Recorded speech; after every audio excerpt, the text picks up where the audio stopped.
Welcome back. Headlines आपने देखी। Bulletin के आगाज में आपको अहम खबर से आगाह करें। डेयरी फार्मर्स ने कमिश्नर कराची के अहकामात की धज्जियां उड़ा दी। Dairy and cattle farmers association ने दूध की कीमत में 10 रुपए फी लीटर इजाफे का ऐलान कर दिया है। आपको अब तक की ब्रेकिंग न्यूज से अपडेट कर रहे हैं। डेयरी फार्मर्स ने कमिश्नर कराची के अहकामात की धज्जियां उड़ा दी हैं। ताज़ा तरीन सूरत हाल अपने नुमाइंदे कामरान चौहान से जानते हैं। कामरान, क्या तफसीलात हैं?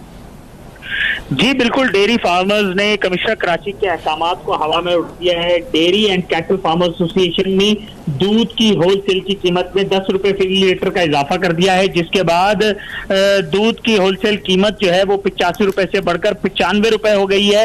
इस इजाफे के बाद जो रिटेलर्स हैं उन्होंने भी दूध की कीमत में 10 रुपए इजाफे का ऐलान कर दिया है, जिसके बाद जो सरकारी दूध के रिटेल प्राइस हैं 94 रुपए, वो उससे बढ़कर 105 रुपए पर पहुंच गया है। इन सारी खबरों के बाद कमिश्नर कराची ने भी इन सारी खबरों का नोटिस ले लिया है, जिसके बाद कमिश्नर कराची का कहना है कि तमाम डिप्टी कमिश्नर रेवेन्यू एहलकार जो हैं वो फील्ड में पहुंचे। उन्होंने पब्लिक से अपील की है कि वो जायज नरखों पर दूध ना खरीदें, जबकि तमाम डिप्टी कमिश्नर और रेवेन्यू एहलकारों को अहकाम जारी किए हैं कि वो फौरी तौर पर जायज नर्क वसूल करने वालों के खिलाफ क्रैकडाउन का आगाज करें और उनके खिलाफ सख्त कार्रवाई अमल में लाएं।